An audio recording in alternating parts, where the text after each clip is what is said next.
Well, hey everyone, welcome back to Kitchen Table TCG. My name's Louie. I hope you're having yourself a fantastic day. We're almost done finishing up the room. We just got to put the lights on the room and all that stuff. Anyway, hope you're having yourself a good day. Today we're going to be talking about just Kickstarter from Cryptid Nation, Metazoo's first big, huge thing, Kickstarter boxes. It's been a while since we've done like a more in-depth look at one of these Cryptid Nation sets. So with the market the way it is, I figured we'd take a look at Cryptid Nation Kickstarter and see what's going on in that world. Just do a little bit of an EV update, market update. If you want access to all this stuff as a collection tracker, you can head over to patreon.com/KitchenTableTCG. Get access to a collection tracker where you can see the value of your collection as it stands in real time whenever I do a video and update like this. And then sometimes throughout the week, we also like to update the stuff as well. So let's take a look at this and see what's going on with the EV of Kickstarter, see where the boxes are, and see what is going on in the market. If you want access to that collection tracker, that's at patreon.com/KitchenTableTCG. Also get access to an awesome Discord server, great community, availability for pre-orders, all that stuff. All right, let's hop in here. Booster boxes sitting about $5,400. Take a look at the sold listings here. You've got a couple sitting, at $5,000 on the 16th, and then at $5,400 on the 18th, as well as the 16th. Another one sold at $5,500. So that seems to be about where the price is, about $5,400, $5,500. Seems like a decent number of those. Good volume for 1 week. 3 sold listings. Feels pretty dang good this week. And then as we get on over here, the other sealed thing to take a look at is the blister packs. There was a blister pack that sold for $700 this week, which is obviously significant. That is up from the $525 that sold back in April. So that went up 33%. Booster boxes up about 5% this week. So definitely some liquidity here, which is nice to see in the marketplace. Remember, our peak here was around $10,000 way back at the beginning of the year. And then we kind of dipped right back down into the $7,000, and then we picked back up to $8,000. They were floating at $7,000, $8,000, and then they've been about $55,000 to $6,000 here for quite a while. So $5,500, pretty stable price point. If you ask me, that's about where we have been on this product. So non-alternating boxes, it's been a long time since we've seen a sold listing of a non-alternating box, so keep that in mind. That might be a little bit outdated. Spellbooks, we saw one last week at $1,700. All right, let's take a look then at the singles in the box. Is it worth it to open a $5,500 box? No real change in the auras, although there is a decent amount of value in these, and I have heard of people picking these up to kind of bling out their decks or kind of have a flex there. So sitting around at $11 on average. The volume sold is pretty low on TCG Player though. Looking at your Terra, you're sitting at an average of $18.53. Again, that's up 1%. You can see the green are ones that we haven't seen an updated price on in quite a while. The other ones are ones that have been moving at around that price point. So you can get a little bit of an idea of volume before you hop in there. Sitting around $18.53 on average. Then your non-foil bronze, then nothing real, huge to talk about here. On average, on the non-foil side, we're down a little bit, sitting on an average of $5. Keep in mind, these will sell if you let them. People are finishing sets or whatever, but you're not going to be able to open a box and like tomorrow get this value back out of it. Now, if you open up a box and you have the singles, you may sell 2 or 3 a week. That may add up to getting your value back. But if you're expecting to get all your money back instantly at these prices, it's simply not going to happen. You got to kind of slow roll it on TCG Player, wherever you're going to sell your cards. Non-foil silvers, again, no huge changes here. You can tell that the volume sold doesn't really do much when these prices aren't really changing. If it's moving up or moving down, that means things are at least selling. But they are just pretty much sitting there for a while, and maybe have 5-6 sold listings a week on all the cards. It's interesting to see that. Definitely people interested in them though, and that's what keeps the price kind of inflated up. Is that there is interest, and they are kind of slowly trickling and slowly moving. Reverse holo bronze. All right, getting into the holo stuff. You can see these are much more liquid. There's a lot more liquidity in that, which causes them to go up and down and all over quite a bit more. 2 weeks in a row now that we've been up. We had an 18% dip a couple weeks ago, up 12%, and now this week we're up another 2%. You haven't seen a sale of a Tripodoro in quite a while. But other things moving, you've got Cactus Cat, still a popular in the community, up to $40. That one's up from a previous at $30. And then it should be Mothman, a card that a lot of people like because of the Mothman name, sitting up to $125, which is up 25%. Down things are Joint Snake. We have one listed currently at $9.75. That's a pretty cheap copy, obviously. Space Penguins down 13% to $31. And then Geeky Bird up 140% to $30. But we did have a kind of a low sale a couple weeks ago, and that's kind of now back to the price point as it was before. So let's hop in to see the reverse holo silvers. This time we're up 3% to $35. You can see again, liquidity is a little bit better on these than the non-foil cards. The green means that they haven't updated. The non-green means that they have updated. So you've got Black Cat up a little bit. Salem's Witches up to $40. Hoop Snake up to $40. You're starting to see a little bit of these things that took a dip. Like Salem's Witches and Hoop Snake took a dip from $60 and $43 to the $25 and $28 price point. But now they're drifting back up. So that's a good sign for the market, if you ask me, that a couple of those things that took a heavier dip are now drifting back towards the prices that they were at originally. Reverse holo golds down 14% this week.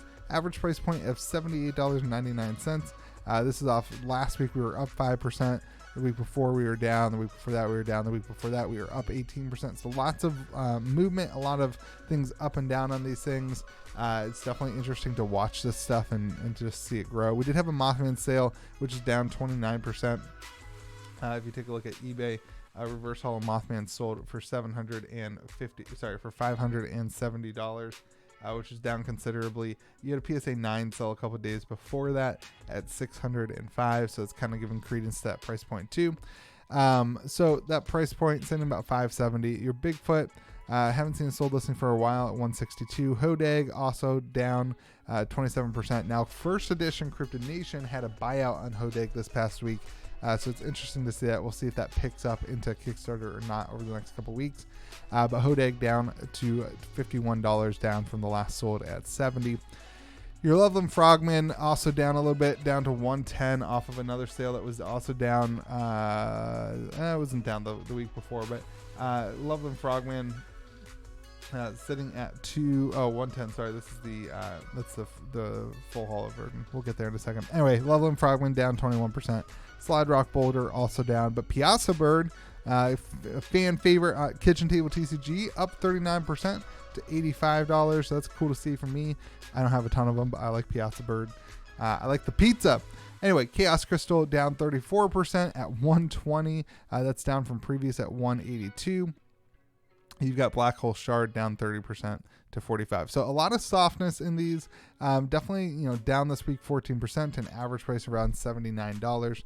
A lot of specific softness in specific cards. A lot of other cards that we just haven't seen move on the open market in a while. So it'll be interesting to see if this picks up, or what's going to go on, especially as the box prices had a lot of sold listings this week. It'll be interesting to see if singles kind of start rebounding or not, looking at the next couple weeks. Looking at your holo golds, you're down 5%. Now, this is an interesting statistic. This is now 1, 2, 3, 4, 5, 6, 7 weeks in a row that we have trended downwards on these full holo golds. So definitely, 7 weeks ago we were at $256 on average. Now we're at $161. So on average, we've lost $100 a card. And off of our peaks here way back in September, we were sitting at $323 on average. So definitely a lot, about half the value eroded away, or more than that actually. About half the value eroded away from our peaks. But more importantly, over the last 5 weeks, last 7 weeks, it has been trending downwards. So it'll be interesting to see where some of these cards start bottoming out. Your Mothman, you're sitting at 1,400. Now this is like one of those cards. Have you not been able to see anything that I'm doing? Sorry. Your Mothman, let me show you those if you haven't been able to see it. Sorry. I'm getting used to my new double screen thing. You can see here the last 7 weeks we've been down, and then our previous highs way back at the kind of $323 price point. So definitely something to think about. Let me show you the sold listing of this Mothman. Mothman sitting at, you had a BGS 9.5 that sold on auction for $1,700, and then a raw that sold the day before for $1,400. Sorry, that's PSA 9 that sold for $1,400. So a raw one that sold for $1,375. We're gonna put the raw at $1,400. Just kind of based on this, it seemed to be about what it would be. So definitely down a little bit, down 10% again this week. This one is, we saw high prices of the Mothman, maybe around 3,200, and that was actually relatively recently too. 3,750 was the high way back in December around Christmas time. But interesting to see some of that stuff. Down 10% again. The market is dry on these though. I mean, we had a couple sold listings this week, but now the market's pretty dry. It'll be interesting to just watch and see what happens on these cards. Jersey Devil also down 48%. You've got Walking Sam, which is actually up this week to 63% to $81. Sorry, up this week 63% to $100. That's off the previous sale at $61. Love Them Frogman, another one I wanted to show you, down 39% to $220. $220. That's an interesting sold. That's a crowd favorite card too, and you had two of them that sold this week around that price point, $220, $227. And then you also had meanwhile you have Babe the Blue Ox selling for $200. So it's kind of all over the place. There's really no rhyme or reason. Like Babe the Blue Ox up to $200 is up considerably, up 60% from its previous sale. So it's kind of all over the place. Kind of depends on whatever the people who are deciding to buy this week are interested in. But it's definitely an interesting thing to watch. You're down 5% to $161 on average. So let's get to the EV calculation here as we wrap up the video. You're going to be sitting at $3,452 if you use the educated pull rates, the ones that are shared. But if you do believe that the box is skewed, which some people say that Kickstarter is, you'd be sitting at $4,800.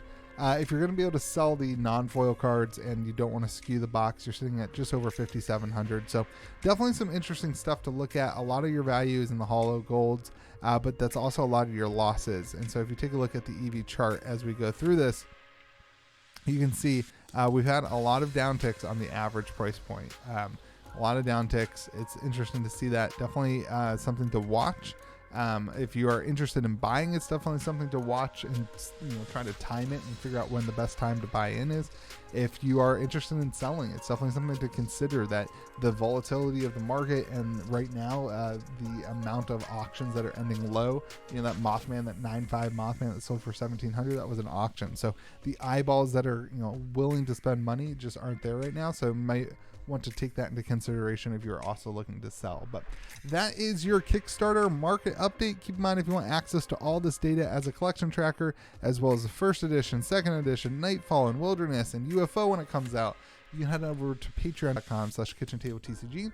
Gets yourself access to a Discord server. We do host like a open play event too. If you play games, you can register your wins or losses in the Discord server, and we do have prize support for that. Hope you have yourself a fantastic day. Remember to be kind to the people around you, and we'll see you again next video.